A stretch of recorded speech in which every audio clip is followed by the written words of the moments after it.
All right, welcome to the Hello. show, everyone who will be watching, and also welcome Jessennya. Story Time, the show that amplifies the stories and lived experiences of us, Black, Brown, and Indigenous people by POC. And there are three reasons why I created the show.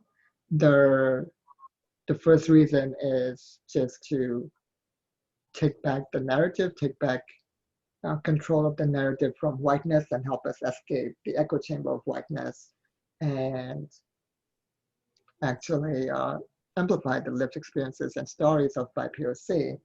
Uh, and one of the reasons why that is the number one reason is also because I remember when I was uh, exclusively promoting Black and Indigenous authors and sometimes Brown authors too on Instagram, someone asked me about me being in an echo chamber, and I said, wait a minute, we've been in an echo chamber for 400 years, the echo chamber of whiteness. This is getting out of that echo chamber.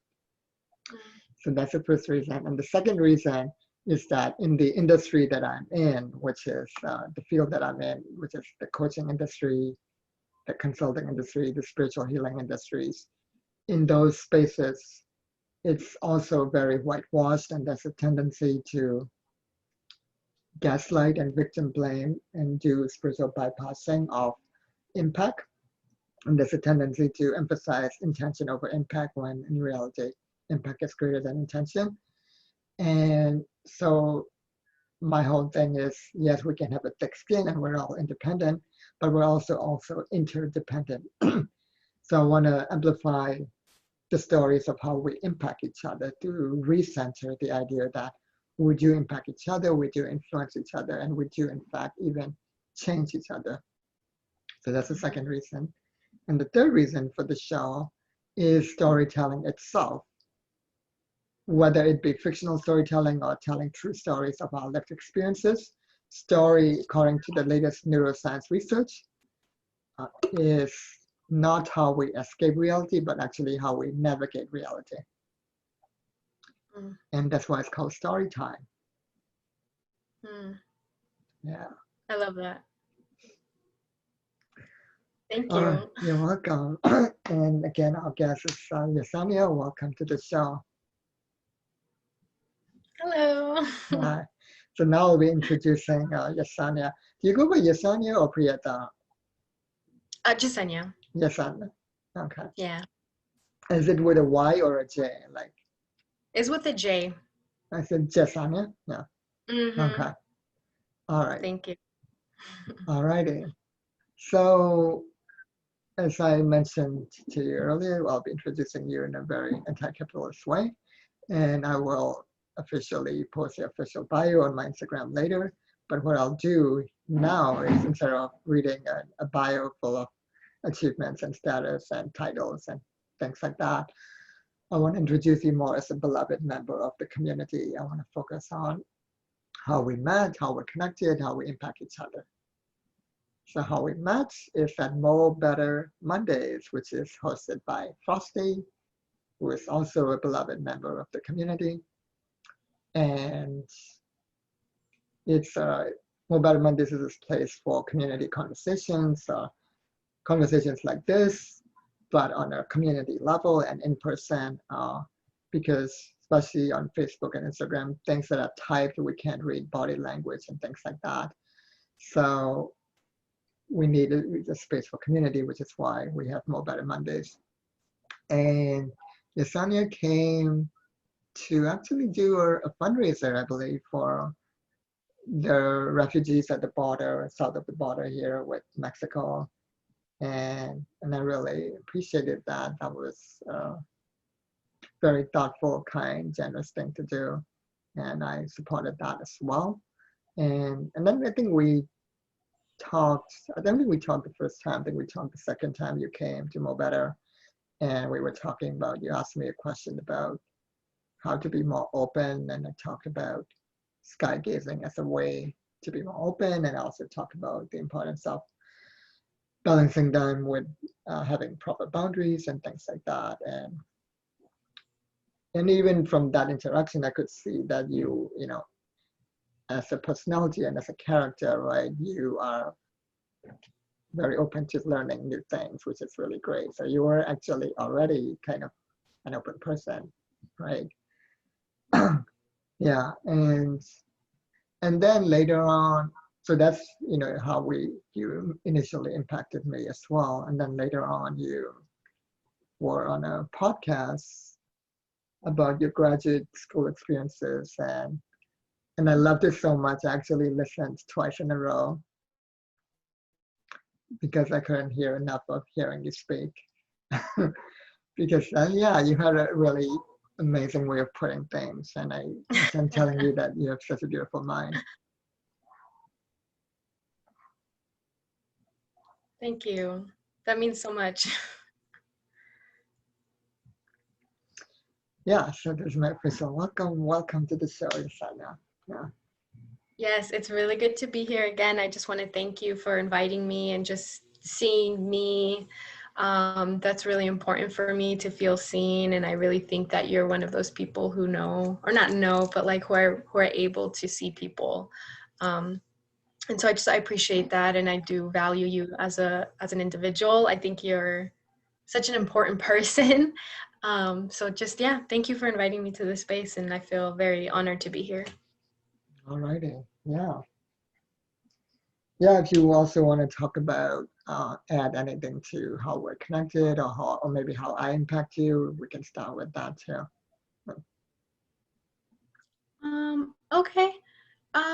Yeah, we met at Mo Betta, and I remember I had gone to Mo Betta before that, and like before the time that we had met, and it was like such a beautiful space. And then I I think there was like a couple weeks that I didn't go, and then when I went back to it, I met you, and you just seemed like such a like a needed person in that space. I feel like you added an element of, well, it's hard to describe. I think just an element of like togetherness. And I think that you pushed a lot of people, or you not pushed, but like currently you push a lot of people to like engage in parts of themselves that they're not comfortable engaging in. And I think that's so important to do. So that's one of the ways that I think you impacted me, because you're just like ready to talk about things or get into things that people don't usually get into. Um,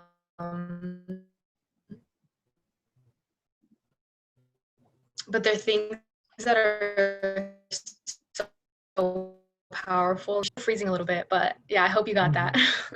Yeah. Yeah, you were, I think I got most of it. You were freezing at the end, but you were saying how I speak about things that are difficult and make people uncomfortable, but they're necessary, and that you kind of see that as powerful. Yeah, and so healing, so healing. I think you're a healer. I think what some of your part of the work that you do is to heal, and I feel that a lot. Yeah. Yeah, thank you for that. I appreciate that. I appreciate you. I appreciate you. Yeah, I think you're amazing. Thank you. All right, so let's do the musical break, the first break, since we're kind of.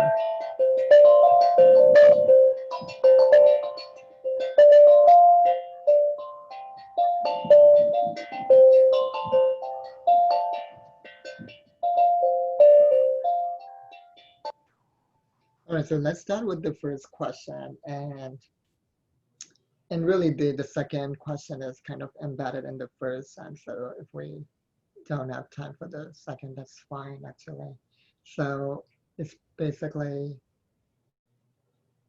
the first is your top one to top three experiences that had the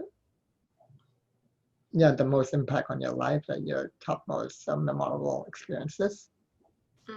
and basically the top 3 pivotal moments of your life, and who impacted you the most within those moments. Mm. Yeah. Okay. So you want me to start from the most impactful? Right. Yeah. Sure. Okay. Yeah. Okay. So sorry, just to clarify, you also, I feel like there are, yeah, this was so hard to think about. And there are definitely like the people who have impacted me the most that is embedded in it, but then yeah, so I'll get to that afterwards, the people who've That's fine. impacted. Sure. Yeah. Yeah. Okay, thank you. Yeah.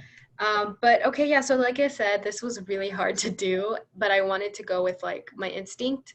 So I didn't want to put too much thought into it because I'd rather just like go with what feels right in the moment. Um, so I think that this is hard to choose. Mm,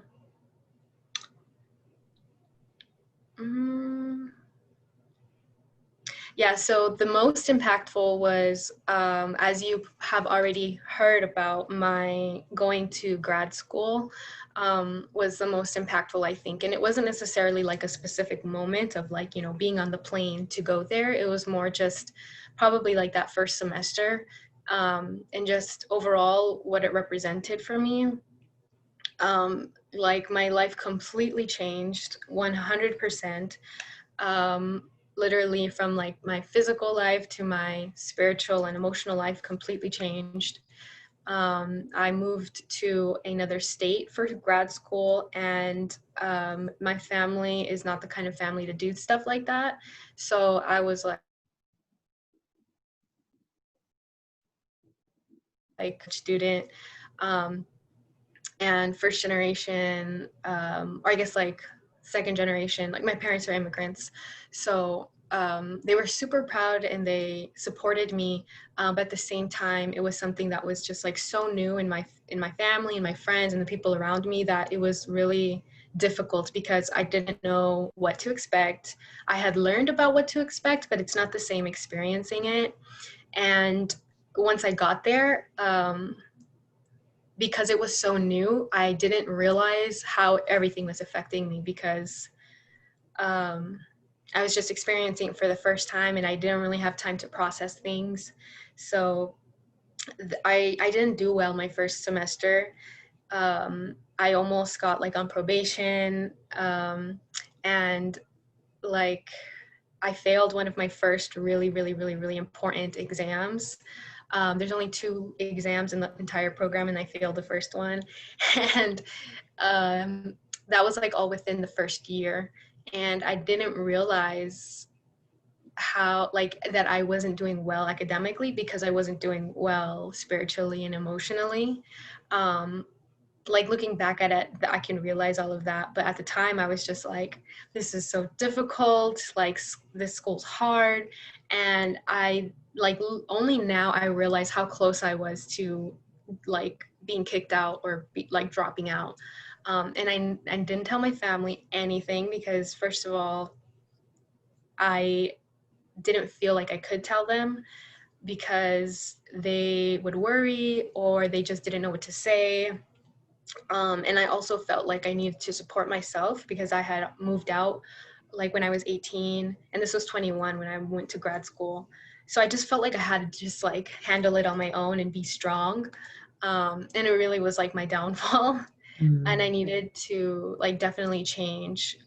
So I did eventually, like, I mean, I've grown so much and there was like a point when I started to make much better choices and like really commit myself to myself, where before I was just like trying to commit to too many other things, and so that came later. But I think just leaving to grad school affected me in a way that I just was not prepared for. I did not realize. I mean, I had no idea what to expect. So yeah, just like I had lived on my own before, but this was like living on your own in a state that you've never been to, that you don't know anyone there.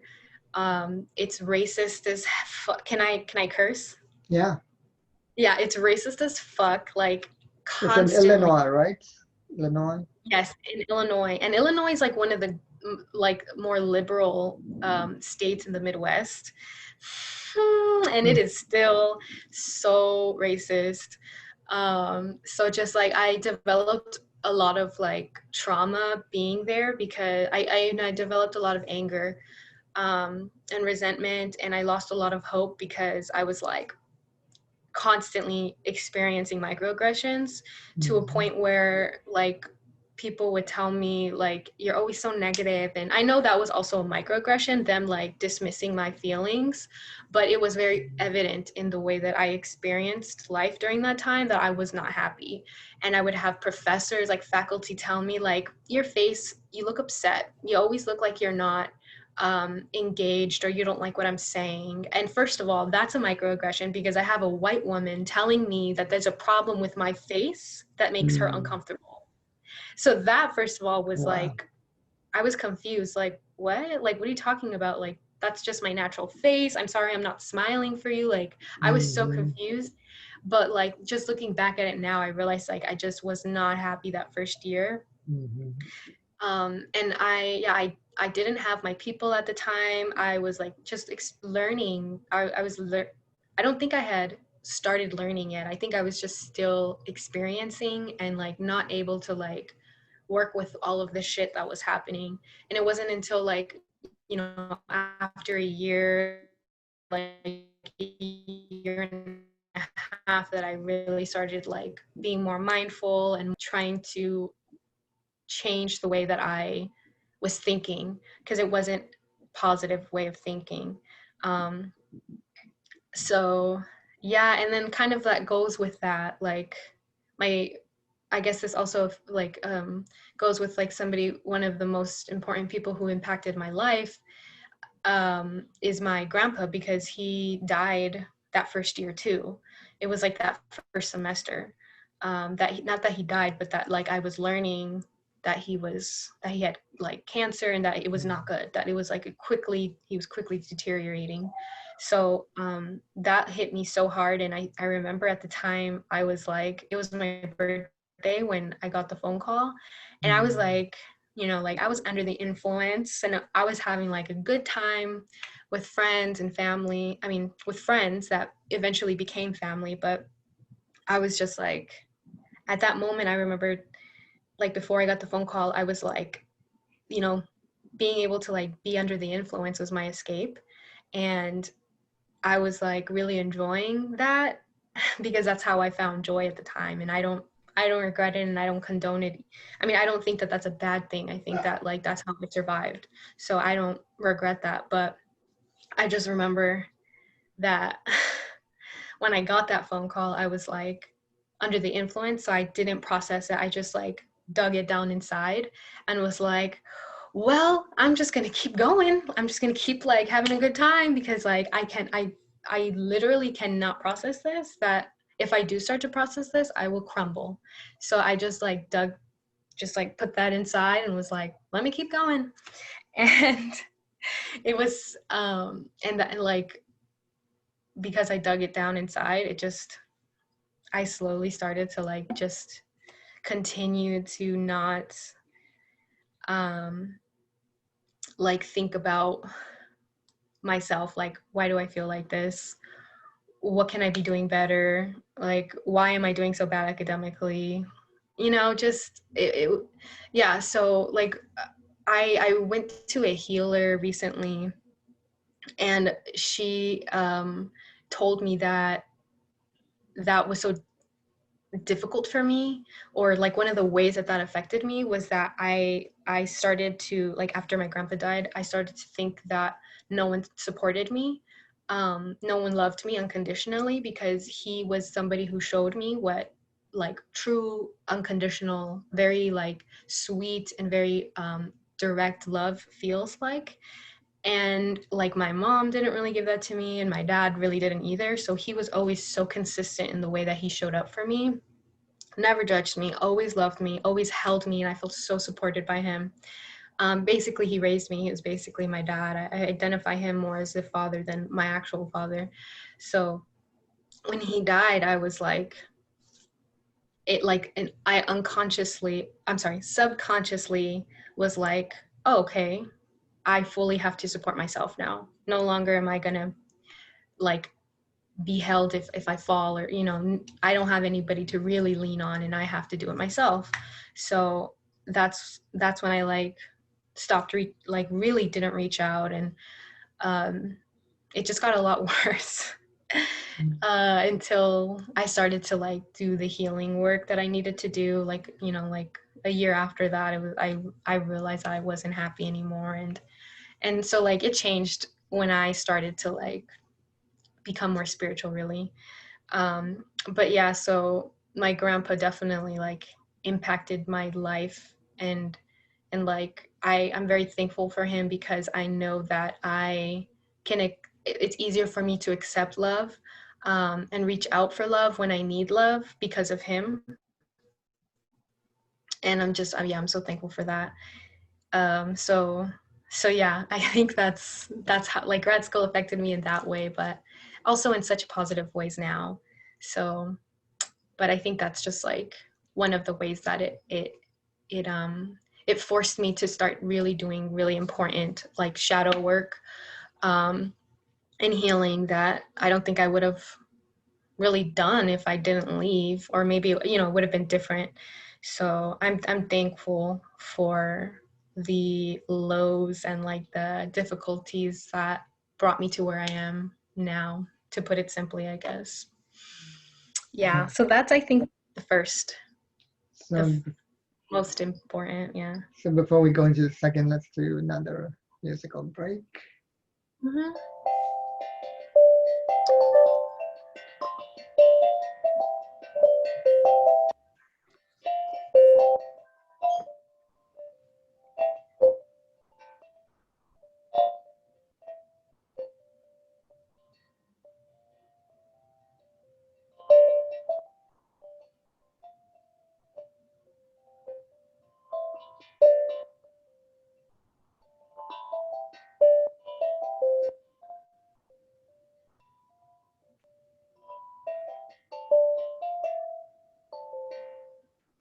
And and I also just wanted to reflect that the empathy and just holding space for you, because it is very relatable to me and to a lot of people in different ways, not in that exact way because I've not been to grad school, but I have, experience of like racism, and also mixed with ableism and classism in my case. And they always do it so covertly, especially in the United States and Canada. And that is even worse because it is emotional abuse on top of the racism, because you can't call it out because it's so covert. And then when you do call it out, they deny it and they say it's not racism. They say it's your fault. So that's the victim blaming. Uh, Mm-hmm. yeah, yeah. Yeah. Thank you for saying that. Thank you. Yeah, it's tough. But I think that's why this is so important. Telling stories like this, feeling validated, and sharing all of this, and this is important for taking the next step, which is doing something about it and finding ways to like navigate all of that. This is really important part of that. So yeah, thank you again. Yeah, you're welcome. And I love that, I see you post all the time about fundraisers and for things like LGBTQ and Black Lives Matter and all of these things. And I can sense, that for you it's not at all, performative, as I see for a lot of people, and I get the impression you've been on the side of Black Lives Matter and all these issues for, many years, longer than all of these people suddenly, or many of these people suddenly, just suddenly starting to speak up, which is interesting, uh, especially with these like white corporations. I remember Anja Barber, I think is her name. She was talking about how L'Oreal came out and started saying Black Lives Matter after George Floyd's death, and but they still not and never apologize for the fact that they fired a Black woman for speaking out about racism and sexism, and they've never compensated her for it. So it's clear that's just, for show or LI theater.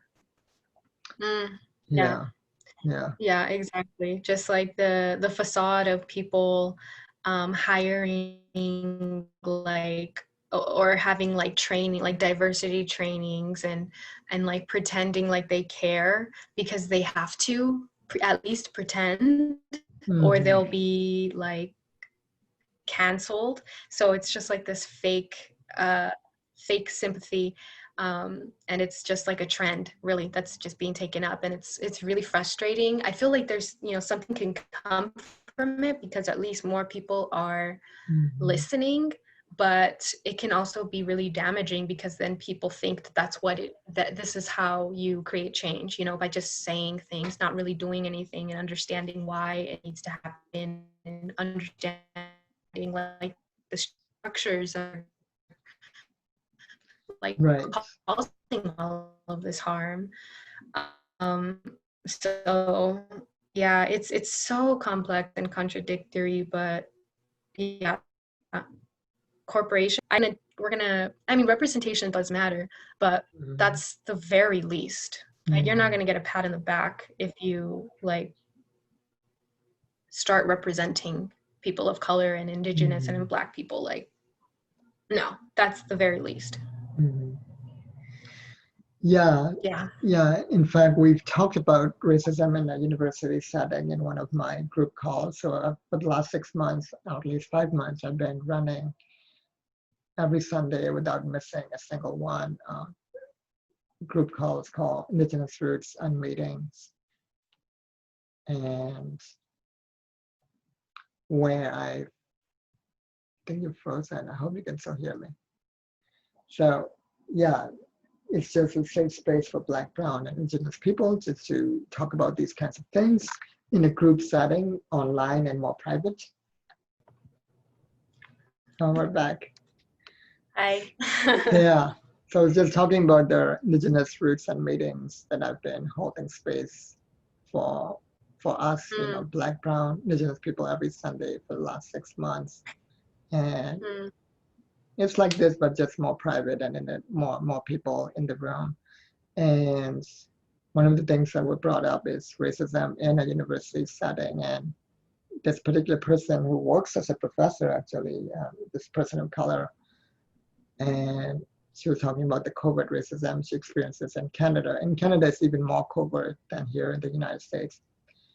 mm, And they're starting to saying things like Black Lives Matter. And we were talking about how that's good, but it can also be worse because diversity without anti-racism training means that they're attracting us into these settings. Uh, these settings, uh, these settings that are very dangerous and harmful to us. So it's like inviting us into harm, basically, right? In mm, fact, mm, that's why even at the local church that I used to go to, I've I used to push for diversity and inclusion because they never have a white speaker come to the church when they teach workshops. mm, But in later months, I started telling them, and I even told one of the board members to their face, I said, if you don't have an anti-racism training, you're bringing us into a harmful space mm, that I no longer care about diversity in this setting. And she just looked at me and said, okay. Uh, and then later on a Facebook Live, and they had internal political issues too. And they now have a new minister who ironically is from South Africa, a white man from South Africa. And, mm, things that apartheid didn't even end in South Africa until 1994, right? So mm, I asked this question again on their Facebook Live when they were broadcasting it, the Sunday sermon, and I said, this time I even quoted anti-racism activist Catrice Jackson. So I asked them, what's your anti-racism plan? And I quoted her and I said, if you don't have an anti-racism plan, you plan on being racist. mm. Yes. And the senior former minister or senior minister emeritus basically replied to my comment with a lot of spiritual gaslighting and bypassing and saying they don't like Mm. being anti anything. They would rather be pro something, like instead of being anti-war, be pro peace. Oh no. Which is very toxic positivity, right? Yes. Yeah. Yeah, no, that's so frustrating. I'm so sorry. Like, and that's what's so frustrating about people of color, indigenous, black people who are doing this work have to endure in a, like another form of violence of Mm-hmm. being gaslighted, being felt like not misunderstood, but like, yeah, just gaslighted and Mm-hmm. blamed, and just like that's what's so complicated as well, Mm-hmm. because like the work needs to be done, and unfortunately privileged people are not going to do that work. Like it's rare when they do that work, and when they do the work, a lot of the times they cause more harm because they're not doing it in a way that's like truly, as you're saying, like anti-racist, for example. So as like any true change that has come on the backs of the most vulnerable, the most like oppressed, and it sucks because they have to endure an additional form of violence Mm-hmm. doing this work. And so I mean, like, yeah, it's complicated because it's like this work needs to be done, but at the same time, like, you don't have to do it. Like, it's not your, like, I get it if you don't want to do it because it's fucking hard, and like you're already experiencing daily violence. So Mm-hmm. yeah. Yeah, for sure. I don't want to like start, it's complicated, but like I get it when I hear them saying like I don't want to talk about it, or I don't want to get into it, because it's just constant. Mm-hmm. um Yeah, I don't know exactly. if that makes Yeah, that makes sense.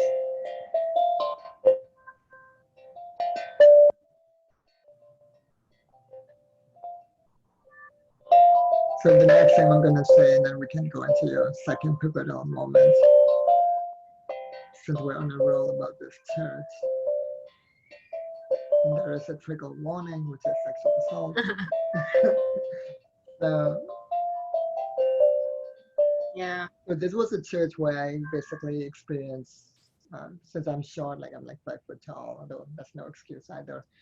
I experienced sexual assault by a white man in the bathroom of this church in a book study group about 15 years ago, for which I've never received any justice. And I didn't realize until many years later that it was because of covert racism, because had I been a white woman or had he been a black man, I would have received justice, you know. Uh, Basically, this guy, you know, took out his penis and started masturbating in front of me. Uh, I'm so sorry. I'm so sorry. I'm sending you healing right now, and I hope that you have found that healing, and if not, that you're, you know, receiving that love and support from, you know, your ancestors and the energy around you. mhm. I'm sorry. Yeah, yeah, thank you. Yeah, even in yesterday's call, so I've talked and I've been talking more and more about reclaiming joy and also the shifting of shame from the oppressed and the abused to the oppressor and abuser, which is its rightful place. So, on top of the initial abuse, what they do is they shame the abused or the oppressed for our own oppression, which is also a form of gaslighting. And so, part of our work is returning shame to its rightful place, which is the oppressor and the abuser. And that's what work I've been doing. And in parallel with that, I've been doing reclaiming joy, reclaiming pleasure, and reclaiming the Yes. eroticism of my very existence itself. Mm. Because And that's why I do my dance reel, Instagram reels videos where I just dance Yeah, and, I and just love pleasure that. myself. Yeah, and that's part of my dance is my joy, and my joy is my defiance because they want us to stop existing, not just physically, they want us to stop existing emotionally, spiritually, mentally, especially by assimilating into whiteness, right? Which is why, there was once a time even Irish and Italians were not considered white, but now uh, then they would start to be considered white, then white passing Jews were considered white. And then Mm, in recent decades, they even expanded that to include Syrians, Turks, and Armenians to start assimilating mm, them.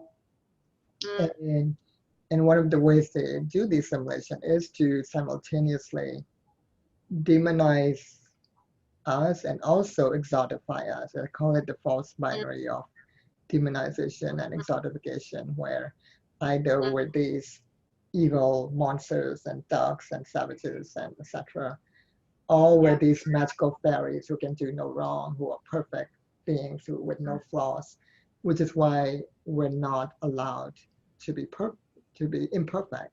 We're not allowed Mm, to have flaws. We're not allowed to mm, make mistakes. We're only allowed this mm. perfection. And that is part of that false binary. Meanwhile, a white man can shoot two people with a gun, and people say, "Oh, he was an aspiring cop." Yeah. No. Yeah. Yeah. These are one of. This is how white supremacy and the legacies, and not the legacies, but like colonialism, how it is very alive and well today. And yeah, it's. I mean, yeah. Yeah, Thank you for speaking on that.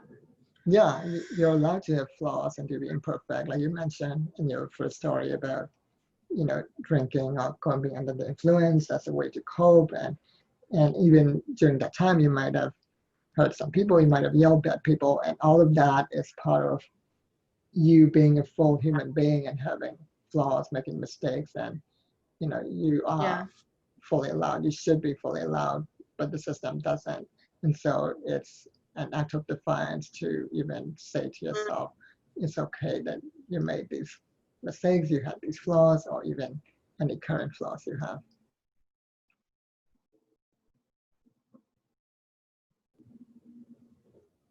yeah. Thank you for saying that. Thank you. It took me a long time to accept.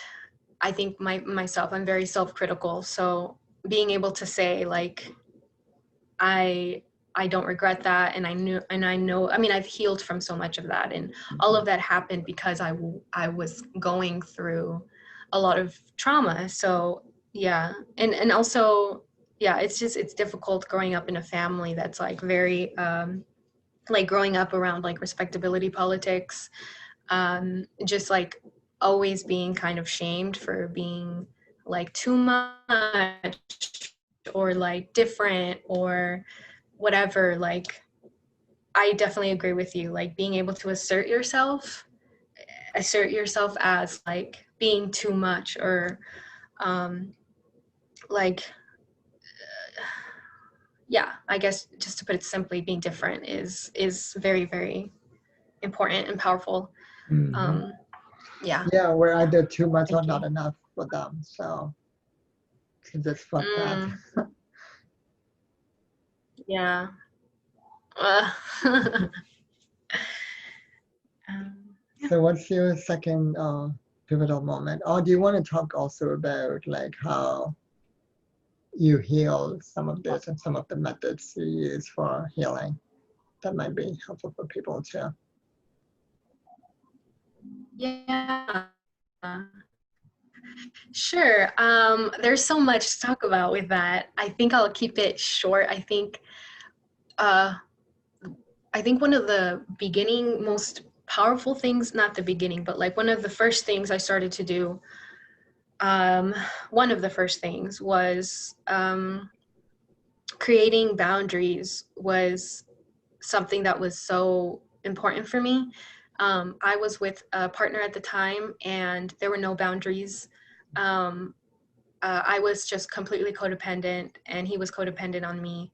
And he's actually also one of the people who've impacted me the most as well. So I think that this happens really often with young couples who are like escaping dysfunctional families, and by dysfunctional I don't mean like non-nuclear families or like non-heteronormative. I'm specifically referring to like trauma in the home, like people who are escaping trauma and escaping like just forms of oppression, like find a partner and find like, I guess, like love. And they really just fully dive into that and become codependent. And like, so that's what happened with him and I. And we did not have boundaries. We took each other's traumas out on each other. And like, it was so important for me to go through that with him, and to be with him. And like, just experience a different part of life I had never experienced, a more genuine and real, and like, I think just like parts of human experience that need to be experienced, that are like really powerful. And yeah, I needed to experience that. But at the same time, I also experienced a lot of like not good things. So I think once I started creating more boundaries with him, like during grad school, I really started to focus more back on myself. And I basically like started the process of having a relationship with myself, because I was only having a relationship with him, and I didn't rely on family. I did not have really good friends at the time that I mean, I had people who I could go to, but I didn't, like, they lived in different parts of the state, or we weren't close enough to like really for me to open up to them. So I really felt like I only had him. And that was so unhealthy for me. So creating those boundaries with him, and then eventually we broke up, but like it was a long process that started with me creating boundaries. And I didn't even know that's what I was doing. I just know now that that's what I was doing, of like speaking more about what I need, and not just what feels happy and what I want in the moment. It's like what I need, and doing that difficult work of like creating a foundation for myself, because my foundation wasn't my foundation at that time. It was like what works for both of us, because I felt at the time that we needed to take care of each other, and that wasn't the reality. That's just what I thought I needed, because I was in survival mode. Like, he's surviving, I'm surviving, we need to do this together. We have nothing else, and it's like us against the world, because like he was really struggling at the time, and I was also really struggling at the time. And so like it just didn't have to be that way. Like, we needed to make those difficult decisions to separate, so that I could make my foundation, and he did the same eventually. So yeah, that's the story behind how I started creating boundaries. I think one of the most important boundaries that I started creating at that time, and that I think that was like, yeah, the beginning of like when I started to heal and get more spiritual, and just come back to myself, really. Yeah, that's an important story to tell too, and it's a story about the importance of boundaries, yes. And that's why I have the show, because I could tell somebody factually, intellectually, hey, it's important to have boundaries, but it doesn't land, right? But when you tell a Yeah. story, it actually like lands, right? Yeah. Yes. So true. Yeah. Talking about creating boundaries all the time, and like, what does that mean? And yeah, Right. it's like literally saying no, but also communicating what you need, and like creating actions. It's not just about stopping certain actions. Mhm. It's also about like what you can start doing to create the boundary. But yeah. Yeah, exactly.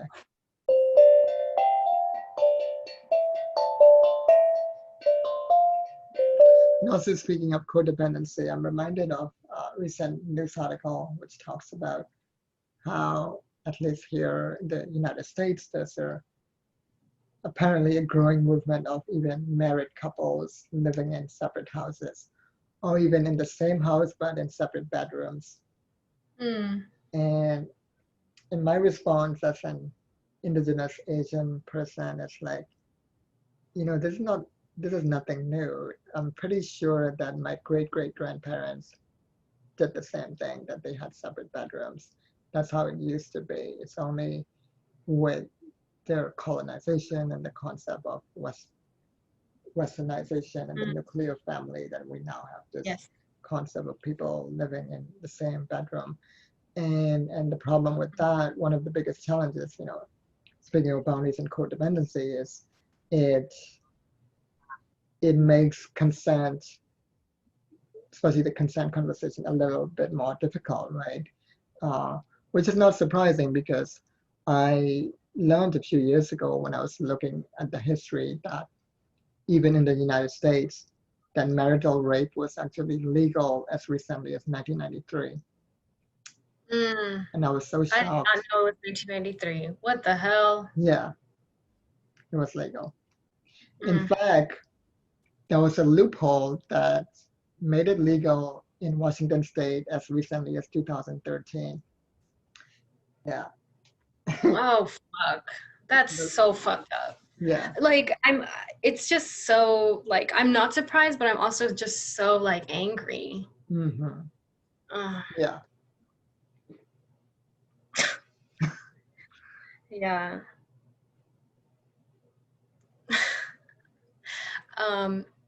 Yeah, so should I talk about the other thing? Yeah, the second pivotal moment. Yeah. Let's take a deep Yeah. breath first. Yes, I know. I was like, wait.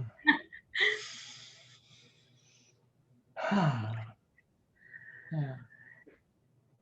Thank you for that. Thank you for saying, let's take a deep breath. Yeah, so I think the second one is much more speaking to the what happened after a lot of that shadow work, if grad school. And so the moment is when I went to, this was last year, I went to New York by myself to present my research for grad school. I'm in a PhD program, so it's my dissertation research. So I presented my work at a national conference, and I have presented, actually, no, it was my first time presenting at a national conference. I had always presented at different conferences, like so many times, but this was like a really prestigious one. And it was in New York. It was in like Times Square, and like it was so pivotal for me because it was, even though it was like in such a like representation of like neoliberalism and like, just like being in New York it was more so not the fact that it was like New York. It was more the fact that like I had I was there. Like I was able to experience my own achievements, even though that it was in New York, in a very like neoliberal city, and like representation of like so much like toxicity in the world is, I think, like you can see that in New York. But sorry, that's like going off on a tangent, but like I was able to experience like I did this. I had so much support, but I did this. Like I'm presenting my research. Like my research is important enough to be talked about in public. And I don't think that, like, I could have felt that validation before. Unfortunately, being in a university, it's very difficult for a woman of color to feel that validation. But that was like one way for me to like kind of solidify and affirm myself. It was like a way, like I felt so proud of myself, and I felt so like I can do it. Like, look at me, I can do it. Just like being in New York, walking around the city, experiencing something that was so surreal, something that like my family, like they've never been to New York, like my cousin's never been to New York. They tell me that that's like one of their like life dreams to go to New York, and like I had never really thought about that, but being there I just really like was so overwhelmed with like just like, you know, it's just, it is beautiful at the end of the day being there and experiencing like all of this around you. Like you're literally surrounded by like, you know, I mean, if anybody who's been there knows what I'm talking about, like being in Times Square, it's just, it's surreal. And it was very like, it almost like took my breath away. Like I was just on a high the whole time because I was just experiencing something that like my generations before me had never experienced. And at the end of the day, it's still it's contradictory, but like life is contradictory. So it was in a place that's like imperialist and like neoliberal and all of that, but I still got something from that, and I'm not going to take that away. And I was by myself, so I really got to experience it very authentically without like, I was able to talk to myself about it and like take my time with it and do the things I wanted to do. And I remember like being able to navigate the streets very well on my own and not even having to rely on my phone. And I just felt really proud of myself that like, and like a lot of weird little things happened there. Like men came up to me and like were problematic and like, things happened, but like I handled it because I mean, that's not the first time that's happened to me. So I just felt very like, I guess, empowered, to put it like simply.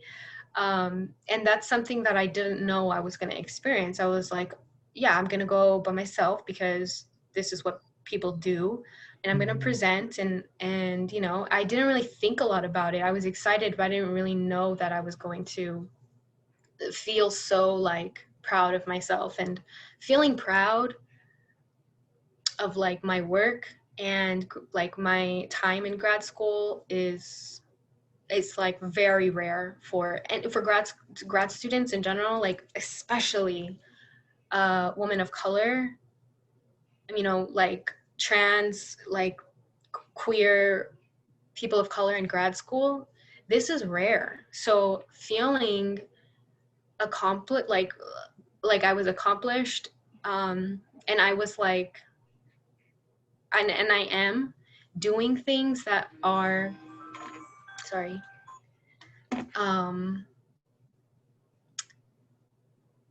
that are just, I think, helping make space.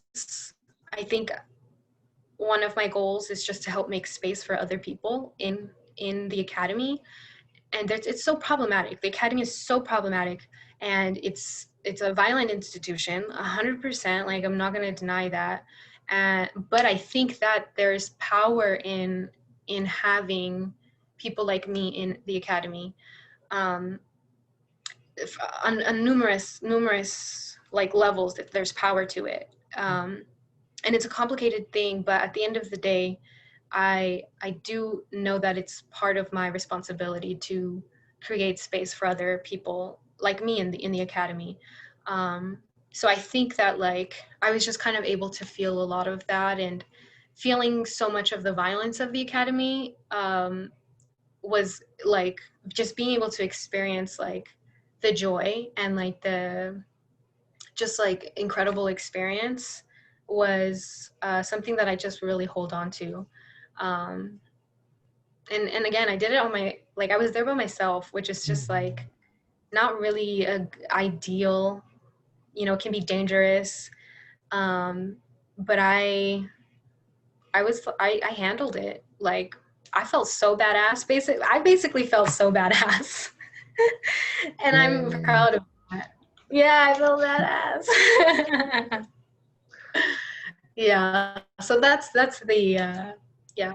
So was That this was after for time of a lot. was this for a conference or for your PhD dissertation or something?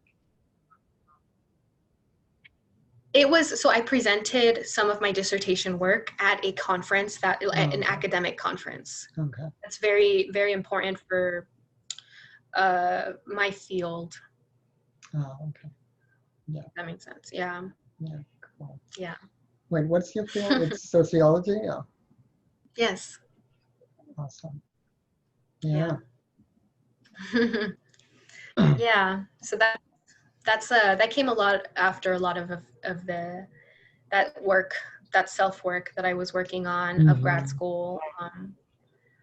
So yeah, it was a time of joy, just pure joy and just gratitude. So much gratitude. Like, I can't believe I'm here. Like, it's crazy. Yeah. A good time. Good times. That's amazing. All right, another musical break.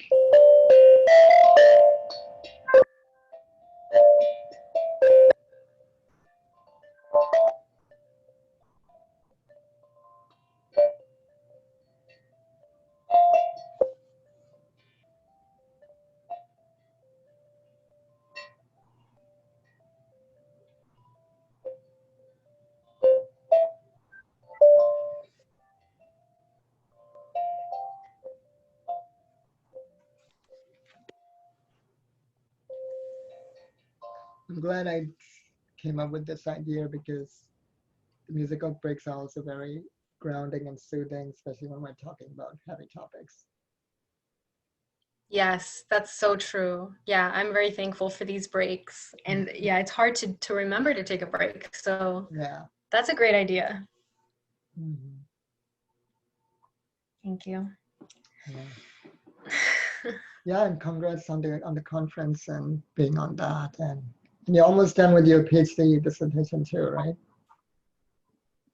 Well, technically, yes, I am almost done, but practically that means that I still have like 2 years left, like 1.5, 2 years left. But I've already been in the program for 5 years. Oh, okay. Yeah. Yeah. It's a long time. It's Yeah. PhDs take years, almost Right. decades sometimes. Right. But that also shows your like that's part of your character. It shows your character, your dedication, commitment, devotion, Thank you. determination. Yeah. Yeah. Yes. Thank you. Yeah. Yeah, that's amazing. Yeah. So, I mean, it's the closest thing Western culture have to, long-term commitments to and focus to something, right? Like almost like because in our indigenous cultures, like Hindus, we have something called lineage, which is not at all the same. But I remember watching recently the Amazon series Bandage Bandit. It's about um, commitment to Indian classical music and in the generations and centuries of lineage that go behind it. And it was the story of, the grandson being taught by the grandfather, and the grandfather's very strict. And the level of commitment and dedication shown was so amazing and inspiring, even for me as a musician, as an artist, especially working at decolonizing myself. I realized how much I'm still colonized when I was watching that, because I was like, oh, wow, I don't have, because of the diaspora and the fact that I'm separated from my family, in Burma. It's, yeah, I've lost that, my own lineage and connection in that sense. So it was so nice to see it again portrayed on camera, because it's so rare in Western culture. Even in Bollywood, Hinduism isn't exactly portrayed in a nice way. It's they're very subtle anti-Hindu ways, even in the Amazon and Netflix shows as well. And so this is that rare show where it's slightly better than most shows. Like I just like the dedication showed. Like for example, apparently there's an equivalent to martial arts, like getting a black belt in martial arts. So in Indian classical music and family traditions, there's an equivalent where the elder of the house who teaches you gives you like a wristband, basically, which is the equivalent to the black belt as like the highest honor. Mm. And there's a whole ceremony, and it's very early in the morning. And in this particular story, he was 5 minutes late, and the grandfather decided not to give him the bracelet, just for being 5 minutes late. And so that shows like the level of like the dedication Oh man. required. But there was a way out. It turns out his friend told him, "Oh, you can do a purification ceremony." And so he approached his grandfather and said, "I want to do this purification thing," even though he had no idea what it is, right? And his mom started coming out crying and said, "No, no, don't let him do it. He doesn't even know what he's talking about." And it turns out purification is like spending weeks with just one set of clothes, kind of basically up in the mountain, in the temple, just practicing. So yeah, I was talking about the Hi. Hi, we're back.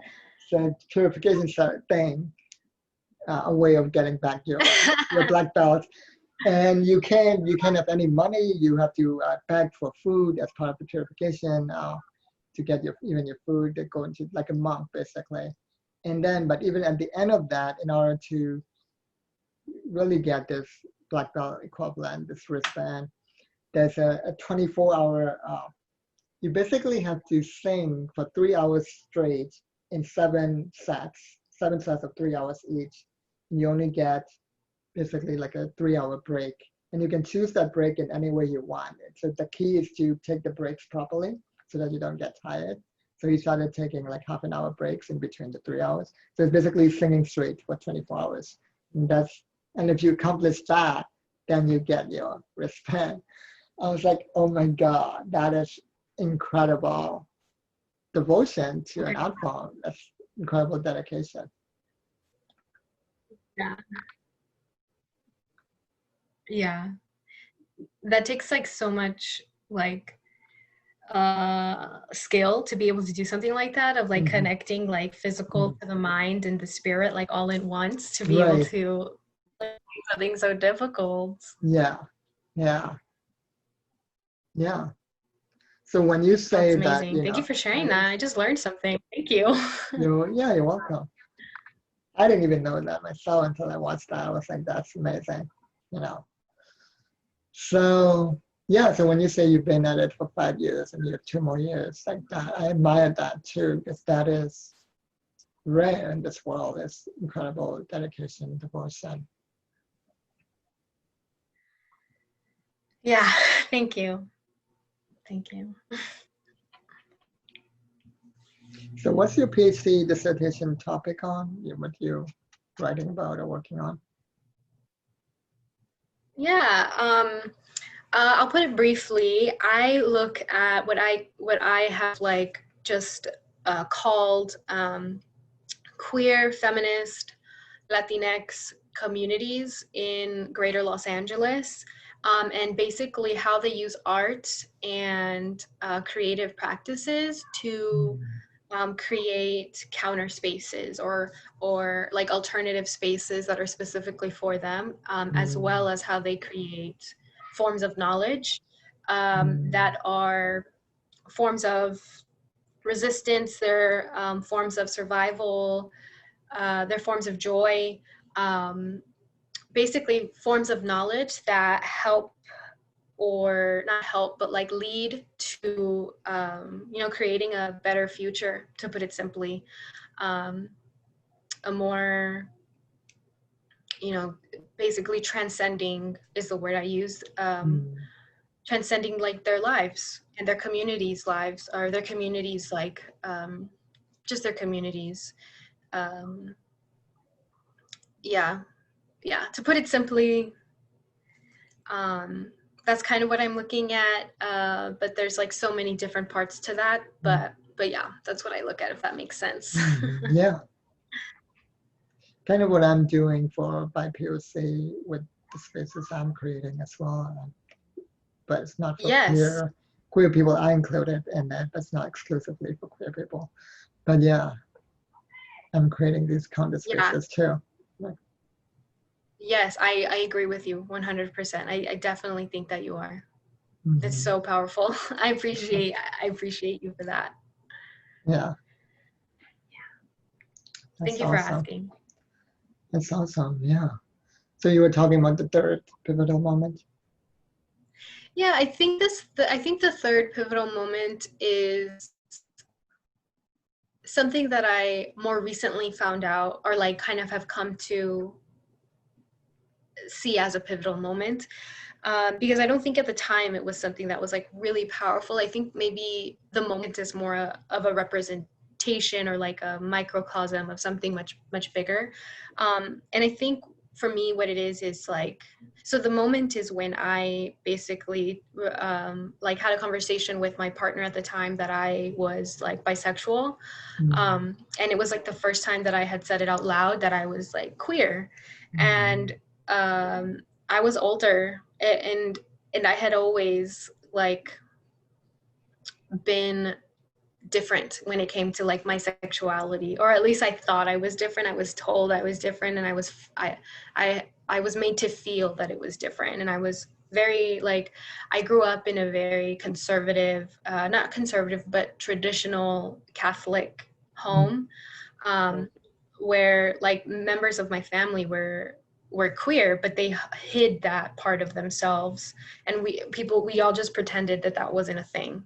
But it was very obvious that it was, and some of my cousins like just kind of separated themselves from our family because they felt so unwelcomed and uncomfortable because we didn't do anything to make them feel accepted. Like we caused harm, you know? And I'm saying we because like I didn't do anything directly, but I mean, I was young, so I didn't really know. Like I was just like, oh, they're, you know, gay, but like I don't know what that means, and I don't know why it's something we don't talk about, but I know it's something we don't talk about. And it's like different, you know? But so like that was like how I understood it at that time. So growing up, I obviously didn't explore that part of myself, and I was always a sexual person. I mean, I'm sure lots of us are. We just don't recognize it as that, or we like hid it, you know? Like during masturbation, all of that, like that's healthy, that's normal, and that's not something that we should have been like shamed for, you know? So I was always shamed for it, and I felt so disgusted with myself when I like thinking back about that. Like I embodied shame when it came to that. And I think that that's why it was so difficult for me to like, or I think telling him was like really important for me to do, because it really was like when I was like, I had kind of thought about it, like, I think I'm queer, like, I think I'm bi, like, you know, I've always been attracted to women, like, I think I am. And so when I told him, it was very like a casual conversation, and he was like, yeah, I think I knew that, like, cool. Like he was just so like never judged me. He never ever judged me. So like saying that was very like, it really wasn't like, oh my God, I'm liberated, because you know, coming out stories are not, that's a very like like the word is like homonormative is this term that uses to describe very like white queer story, queer pretty much. And one of those narratives is like, come out, you're so liberated, and like life changes, and like you're not a real come out. And like, obviously it's very problematic. There are queer people of color, trans people of color who like can never actually. Oh, yeah, well, we're back. Hi.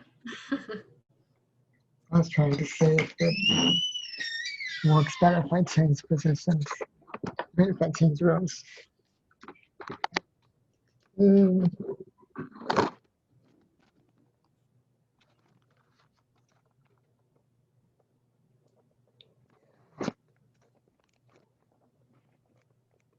Hello. Hello. So, so yeah, you were telling me about coming out to your partner at the time as bisexual and how casual it was and how it's very different from the white homonormative ways where it's like with a lot of fanfare and like it's a really big deal. Yeah, Uh, right. And that also speaks to how I talked earlier about demonization versus exotification, and it's more on the exotification side where so they either see it as a very evil, not normal thing, or they see it as something to be like like googly eyed, like goggling at it, like this incredible thing when it's actually like the most normal thing in the world, right? And yeah, in fact, in yeah. our cultures, at least in many indigenous cultures, this was actually very normal, like being queer, being bisexual, pansexual, Mm, being yeah. non-binary. They were all celebrated, and that's why uh, I've been reading Alok Menon's work and watching his videos a lot, and he talks about how the gender binary is not only a social construct, it's also a racial construct because it's actually based on race as well. Yes. And and so for me, what Yes. infuriates me about what you just said, like about this phenomenon, is that so at first they demonize us for being all of this, and then introduce all of these heteronormative norms as well as their gender binary. And then now that some of these have become liberal and progressive and woke, uh, we are still, trying to decolonize and catch up to the fact that we were oppressed. So, for example, in India, uh, anti-homosexuality laws were not even outlawed until 2018, which Hmm. is about a few years after the Supreme Court in the U.S. Allowed gay marriage, right? Mm, And so even today, like India is kind of following the footsteps of what white people do, basically, what white mm, supremacy does. And it's infuriating because the liberals then come and say, point at us, even though they're the ones that cause all of this, right? White people mm, are the ones who cause all it. And they're like, oh, look at these backwards people who are anti-homosexual. I'm like, but you guys mm. caused all of this nonsense in the first Right. place, you know? Yeah. No, yeah. Yeah. Thank you for speaking on that. That's frustrating, definitely, to say the least. Yeah.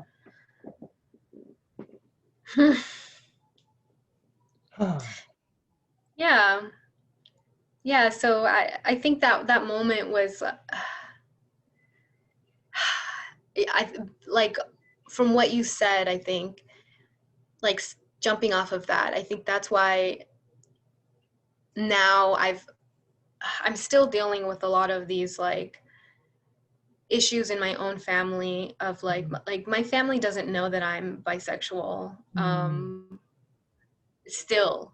So like it's very there's a lot of trauma there that I have to work on, and like I have to, feel very comfortable, very safe, and very supported for me mm, to start having those conversations with my family. And I don't feel mm, like I'm there yet. mm, I'm living with family, so I cannot start this conversation when I have to stay here and I have certain conditions mm. put on me in order to stay here. Yeah. So I cannot do that for my own economic stability. I can't have that conversation with them. So I Mm-hmm. think now, like, I think Even that's why I that chose. speaks to, sorry to interrupt, but I just had to Mhm. speak to that as well. That speaks to how women, especially women of color, face financial abuse in various ways, uh, often from their partners, but also from their families. Like in your case, where it's a subtle form of control, right? So we talk often about verbal abuse, sexual abuse, physical abuse, and emotional abuse and mental abuse, but financial abuse is not often talked about, and that's why even in domestic violence or abusive situations, people ask, why don't they just leave? Well, there's also financial abuse. They're controlling them financially, so they can't just leave. Yeah. Right. Yeah. And it's like all indirect. It's all indirect. And Mm-hmm. like I technically I can go back to Illinois and Mm-hmm. like live there. But that's not an easy thing to do in the middle of a pandemic and in the Mm-hmm. middle of like, this semester, to move back to a state, like another state where where my foundation is like a little bit more rocky. It's just like technically I do have that option, but it's not an easy option. It's like when you have two very difficult choices, is it really like a choice? It's not the Mm-hmm. same. So I think Yeah. that yeah, so there is still a level of economic dependence here. Mm-hmm. So yeah, like I think that moment was also like it was pivotal, because not because of like at the moment it was so powerful, but just because that's when I really started like affirming that part of my sexuality that I had always been so like ostracized and felt shame for, um and knowing that I could talk about it and like the world wasn't going to end, and like all of this crap wasn't going to happen. Like I could talk about it and it'd be okay, and it'd be normal, and it'd be part of, who I am. And so like it was just important. And it was just like, I guess, the beginning of me being more public with it and like actually exploring and like having new experiences that I learned so much from. I mean, I'm so thankful for. Um, and I've grown so much from that. And I 100% believe that like your sexual life and your sexual identity or whatever is really just it's completely intertwined and like enmeshed in all other parts of your life. So when you start embracing that, I think you really learn so much about yourself, and you are a much happier person when your sexual health and like joy and pleasure, like you were talking about earlier, when you are able to nurture that, I 100% think that the other parts of your life are going to improve. Mm-hmm. Um, so I'm very thankful that like I've been able to do that. Um, and I feel always so like I don't want to put that at risk, and that's important to me. So Mm-hmm. yeah.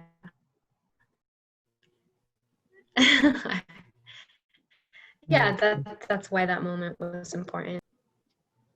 Yeah.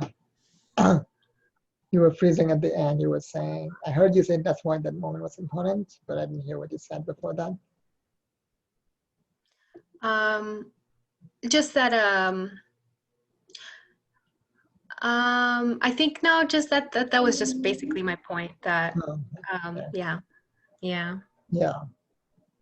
Yeah. It's important to reclaim your sexuality and especially the yeah. pleasure associated with that because Hmm. it changes other areas of your life as well.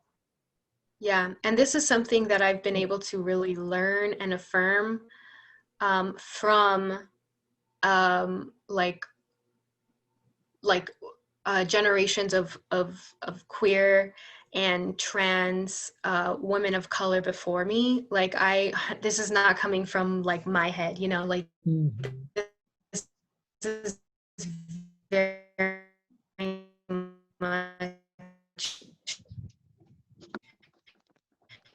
I've learned reading about these things and experiencing them. But like, yeah, I'm just very thankful for um, Black women, trans women of color, Chicanx women before me who wrote about this and who experienced this and like lived this. And that's, yeah, if it wasn't for all of them, like I don't think I'd be able to come to this. So yeah, gotta give thanks to them.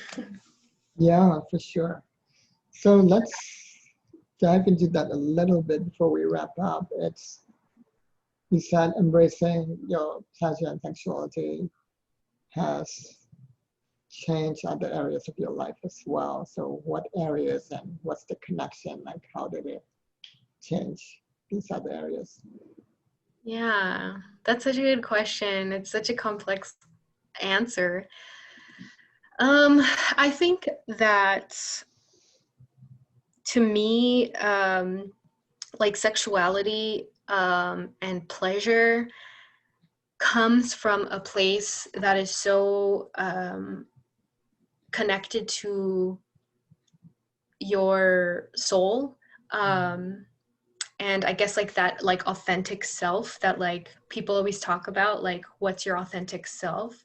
I think your authentic self is like really your soul, and your not the rationality or like, you know, like the things that you've learned in books. It's like your intuition, it's where your intuition comes from, and what you connect to when you connect to your spirituality. So I think that your sexuality and like pleasure and joy comes from that very like authentic part of yourself. And so through sexuality and through pleasure and that kind of joy, I've been able to connect much closer to like the things that I have been so often like felt shame for connecting to. Like, oh, I need to live my life in a way that's respectable and that I'm going to be accepted for. And like just ridding that and just living in like, you know, small little practices of like doing something that's purely pleasure for myself. Or connecting with somebody through that kind of pleasure is a form of bonding that I think is important as humans. And it's not something that has to mean all of this, like this meaning that society has put on it. Like being able to embrace it as a form of human connection that's genuine and like completely comfortable, I think is so powerful. And it's like a tool to like bring you joy, really. That's just one way. That's just one way that I think it's helped me. Yeah, that's one way. if that makes sense. Yeah. So if I understand what you're saying, it makes you feel more connected with others, even with like family and even in platonic friendships. It just feels more connected because you're more connected to more of who you are. Yes, yes. And it doesn't even have to be like a sexual act. I think that like part of connecting, I don't know, I think I'm gonna just repeat myself again. So yeah, it's not like the words that I've read refer to the erotic, and the erotic is not really like your sexual being. It's more that part of your soul that is just like so who you are deep inside, that if you listen to like intuitively, you can find out what it is that you're meant to do, and what it is that brings you that true joy, not in the sense of like laughter and happiness, but joy as in like your purpose in life and what you're meant to do. And I think through through sex and through pleasure, you're able to connect that to that erotic. Yeah, and I agree with that. That's been my experience too. And the way I see it is that when I'm more connected to what feels good, what brings me joy and pleasure, I'm also more sensitive to what doesn't. Yes. Which means I'm less likely to tolerate oppression. And yes. Yeah. Thank you. That is so important, and that's part of it too. Yeah, that's I find the same thing with like in my experience. Yeah. Yes, and it is true that it's beyond sexual, because in fact, it's also related to consent, because one of the analogies sometimes I give with consent when I talk about the difference between consent and enthusiastic consent. To me, it's even that conversation is a misnomer because the bar is actually even lower for most of the population because it's actually the difference between consent and willingness, and most people are willing to settle for just willingness, not even consent. And so the difference between that is the difference between comfort and enjoyment. So the analogy that I've given many people is, have you ever worked at a job that you didn't like, that you hated, right? Where you were comfortable working, but you didn't enjoy it. So you were willing to work at that job, but you didn't actually consent. It's not a real consent. Yeah, exactly. Yeah, and that's the thing. That's that you just said it perfectly of like, you're able to, you have a tool there of like finding what it is that brings you joy and pleasure, not just through sex, but through work and through like, you know, friendships or, you know, the other aspects of life. So using the tools of like, that you can develop through sex, or you don't even have to, but that's just how, you know, that's an example. Yeah, it helps you improve other aspects of life for sure. Exactly. In fact, for me, it was further cemented when I read, I recently listened to Audre Lorde's essay, Uses of the Erotic. Yes, that's exactly what I was thinking of too Yeah. this whole time. Yeah, Yeah. Audre Lorde is like one of the pioneers of like, I mean, yeah, of intersectionality and Black feminist thought. So from amazing individuals like Audre Lorde, like this is how I've come to, yeah, I'm getting this from them. I'm you know, applying that to my life really. Right, exactly. Yeah.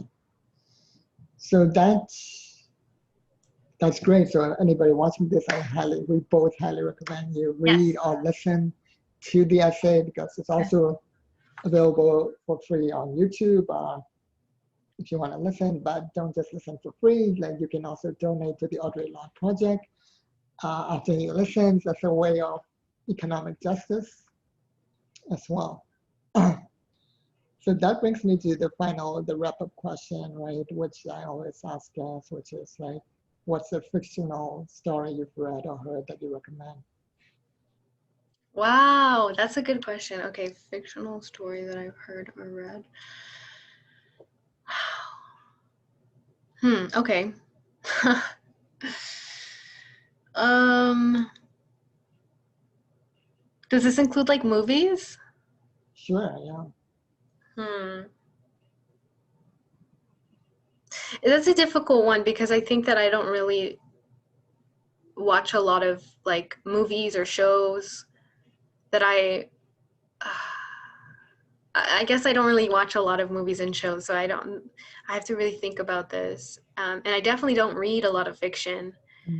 I read a lot of like nonfiction. Sorry, let me think. How about like biographies? We can include true stories too. If you read a biography that impacted you. Hmm. Hmm. I so I think that I every time I think about like what's my favorite book or what, you know, what is a book that impacted me the most, I always go to this book that I read when I was much younger. And it impacted me a lot, but I think now I wouldn't choose that. But I think it did impact me a lot. And it's a simple book. And I read it in like fourth grade, I think. And it's called Flowers for Algernon.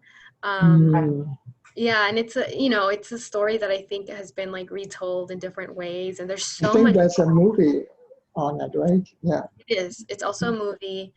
Um, and it's like, I think there's a lot of different meanings out of it, but looking back now, I'm like, that's a problematic story and whatever. But I think at that time, I had just like, I was in sixth grade actually. And it was like when I was in a program that was, it was like a honors program, but it was like honors on steroids because it was like, we're getting you ready for college right now in sixth grade.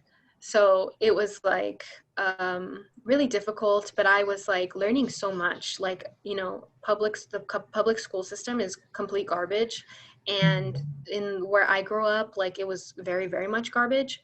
So I was able to like really start learning a lot. And I remember just reading this book thinking like, coming to like the conclusion that like life isn't all about intellect, and it's okay to embrace simple things that like I think I took for granted at the time. And like, you know, being one of the first people to go to college and to go to grad school and like learn about theory and all of this stuff is like so powerful, so important. But at the end of the day, like you always have to go back to like your community and what's going on every day, and not just like, you know, like the joy of community. And like that's something that I don't like, I think was it gets lost in the academy. um and because like, you know, it's like this ivory tower, and it's really more than that now. It's like it's more problematic than just an ivory tower because they cause so much harm. Like it's not just intellects in a ivory tower reading about theory doing nothing, you know, they're actually causing harm. But that's besides the point. The point is that like I think that that book kind of like how like it just like made me think that there's so much more little things that just I need to appreciate more, that like just because I'm like learning new things and like being able to like get into a world that people around me don't understand, because like I'm privileged that I get to have an education and have a degree, and that's like really, I'm thankful for that privilege. But at the same time, it doesn't mean that it's better than somebody who doesn't have a degree. I I totally like don't recommend grad school for everybody, and you don't need that to be happy. And I you know, and then I was very much okay with the idea of me not getting my degree. Um, so I think that this story of like Flowers for Algernon is just like, you may think that like don't, I don't know, I guess it's hard to put it in a sentence, but yeah, life isn't just about, you know, the exciting things that I get to learn in school, and like the so much of like how that has changed my life is really important, but like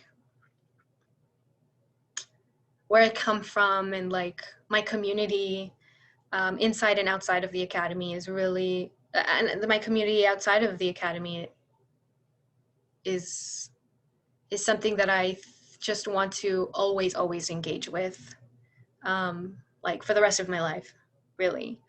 I don't want to just be a professor. I want to be like a community like worker, I guess you can put it. You know, maybe not necessarily like an organizer, but you know that too. But just like doing work in my community, the everyday on the ground work, um, is just so important. So I think that that book kind of, I think kind of captures that a little bit. I don't know. That book always stuck with me. But yeah. And it's such a simple book, but Yeah, I think I vaguely remember watching the movie, maybe even reading the book. I'm not it's a sure. story of a, Yeah, do you remember the story? not much.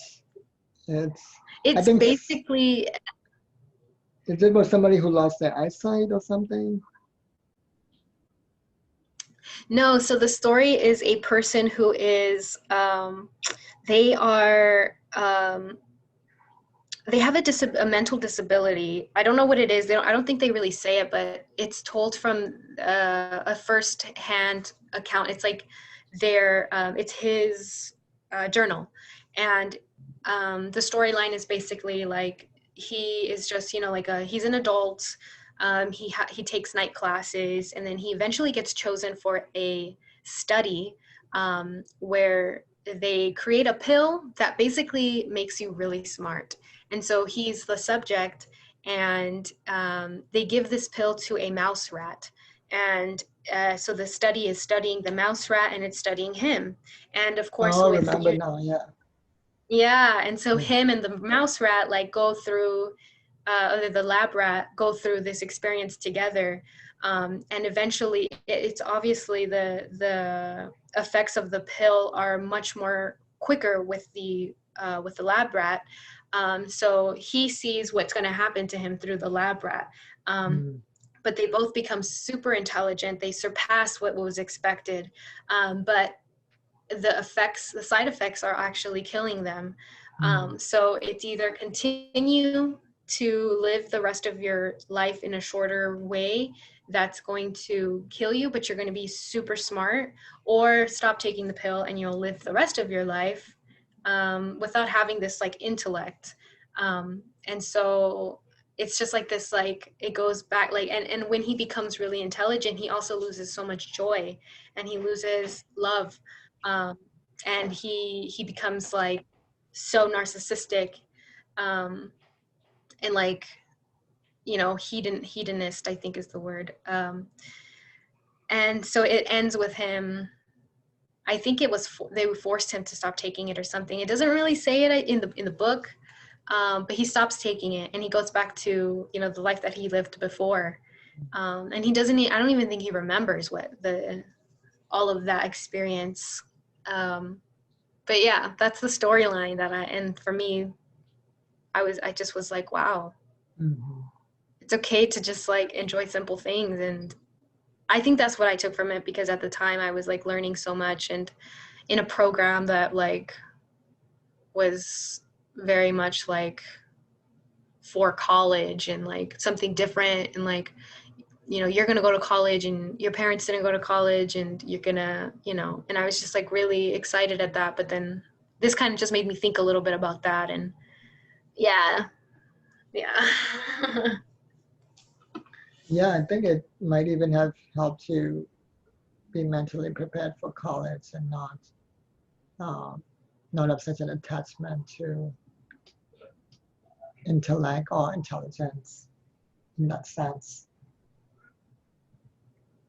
Yeah, I think it's something I've always thought about. I think about Mhm. it now.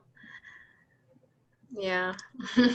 Yeah, and it's so different from more modern takes of it, where recent movies along similar lines have come out, like Lucy and also Limitless, but they paint a Mhm. far more rosy picture of that.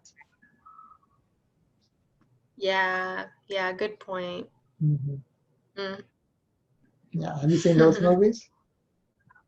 I haven't seen Limitless, but I have heard so much about it that I feel like I've already seen it.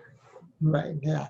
In fact, Yeah. Limitless was even turned into a TV series on Netflix. It was expanded into a whole series. Oh, Yeah, okay. Do you recommend it? it's okay. I mean, it will pass the time. That's what Ah, I'll okay. say, No, I won't right? watch it. I won't watch it. Yeah, yeah. I think if you just watch the movie, it's enough. You don't need to watch the series. Yeah. Mm. In fact, Ted Chiang, who wrote a short story collection called Stories of Your Life. In fact, one of the stories, The Story of Your Life, was recently turned into the movie Arrival with Amy Adams. It's an incredible movie, and the story is even better. Mm. But there's another story in the same collection, which is along similar lines as Limitless, Lucy, and Flowers for Algernon, but he takes a completely different take on it, which I really liked. It's pretty amazing. He explored like much more like deeper things like meaning. What happens to the idea of meaning to somebody who's super intelligent like that? Like what is meaning to say an AI or a supercomputer, right?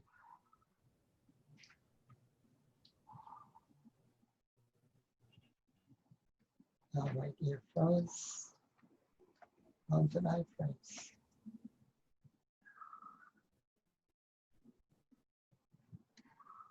Wait.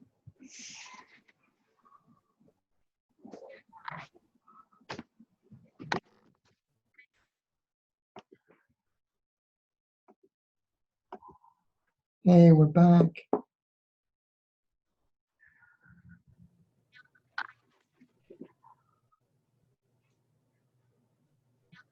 Hello.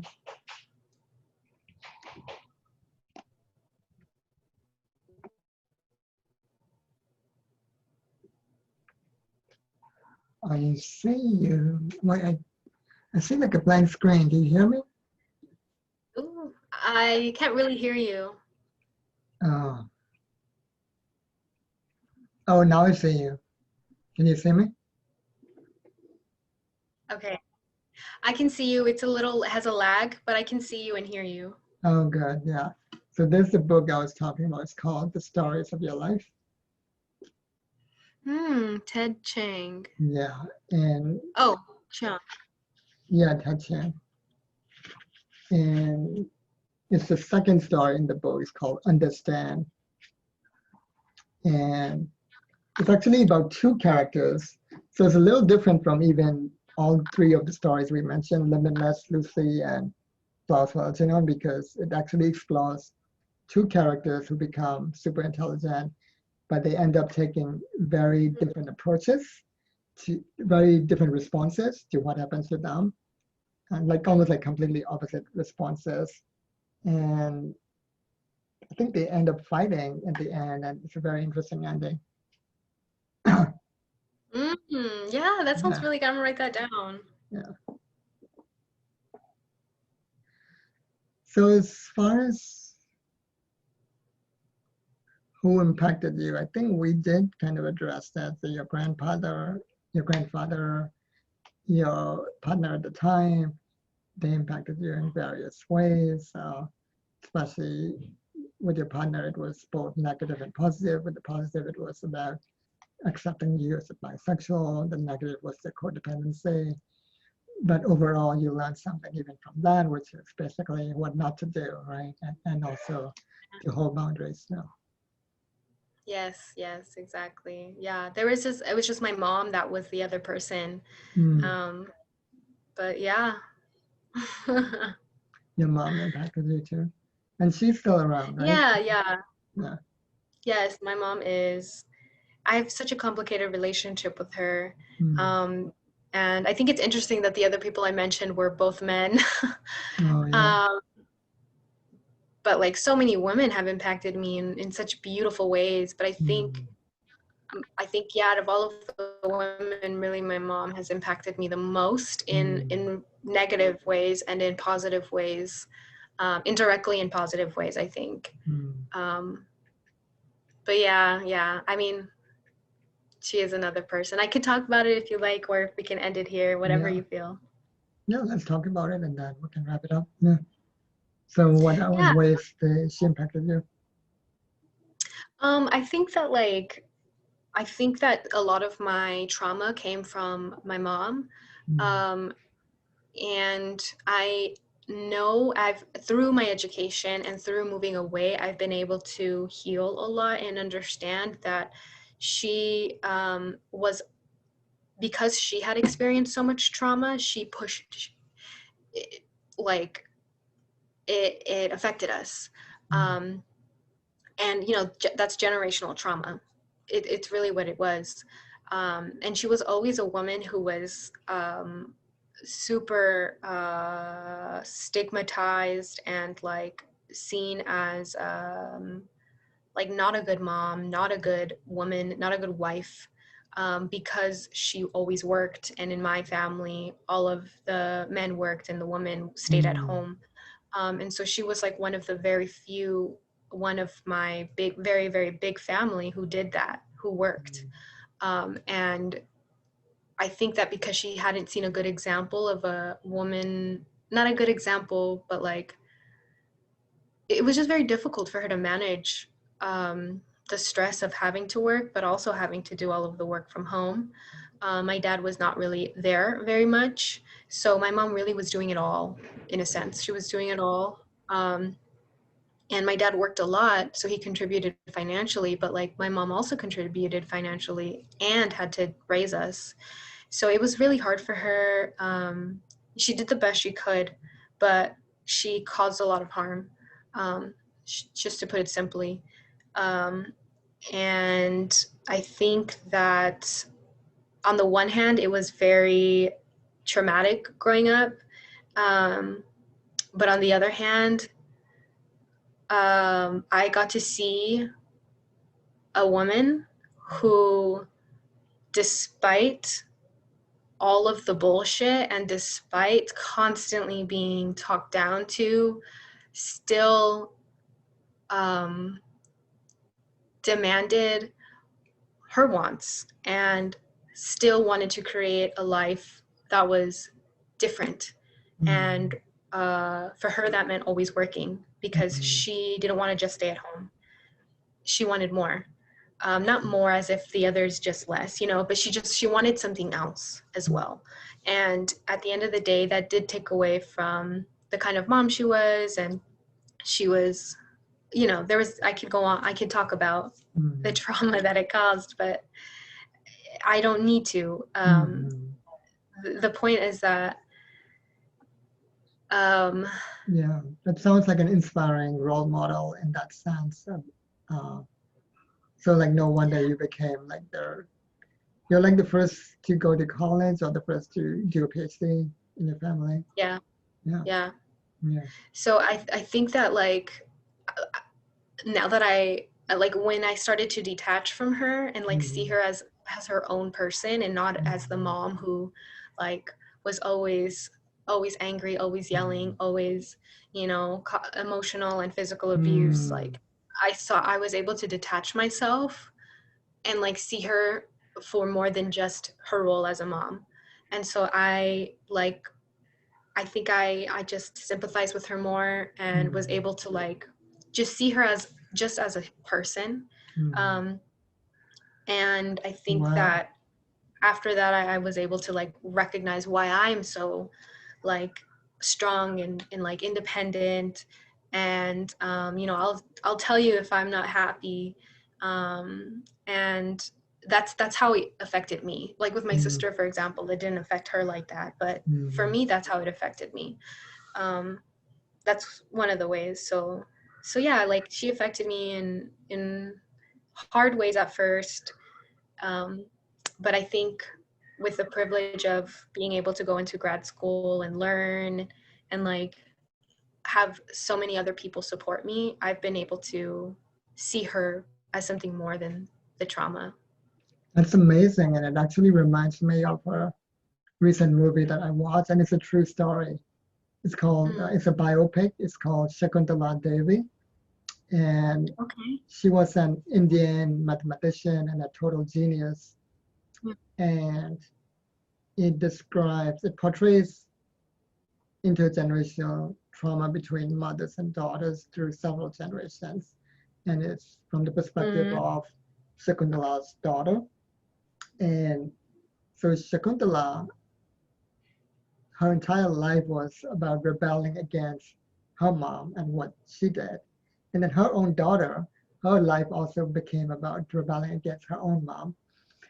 And yeah, and that's an amazing ending where they kind of reconcile. And the daughter, Shakuntala's daughter, said something very similar to what you said regarding her mom. And she said, Mom, I never saw you as a woman. I saw you as a mom. And that's when the healing started, when she recognized that. Yes. Thank you for saying that. Yeah. It's beautiful to hear. Oh, yeah. Yeah. I think that that's also another important part of healing for women, like, or femmes, to connect with their mothers and the mother figures. And, mothering in general is like a political act, and it's an act of love. So healing those wounds and being able to mother the people around you as well is also, yeah, I think that's important as well. Yeah. So yeah, I think if you want to, you watch that, and it might be healing for you. What's that? If you watch the movie Second Love Day, it might be healing for you also. Yeah, where's it on? I think it's on Amazon Prime. Ooh, okay. Can you actually send me the name of that or spell the name? Yeah, I'll DM it to you on Instagram. You can also type Okay. it here. Oh, perfect. Okay, cool. Thank you. Yeah. All right. Yeah. All right. Yeah. Well, thank you so much. I'll end the recording in a minute, and then maybe we can, if you have time, we can also do a post-recording breakdown of feedback. We can stay for like 5 more minutes. Okay. So, well, thank you so much, Jessenya, for being on this call.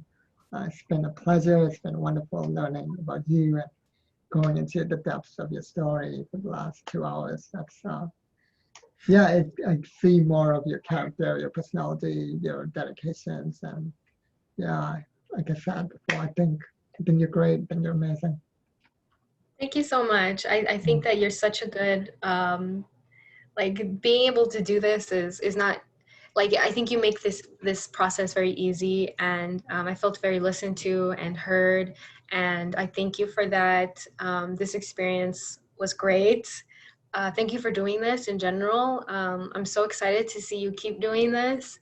Yeah, thank you. I'm very honored and very thankful for this experience. Yeah, thank you. You're welcome. And everyone watching the replay on YouTube and the clips on Instagram, I hope you learned something, and just post in the comments below about what you learned. And thank you everybody watching this for being on this call.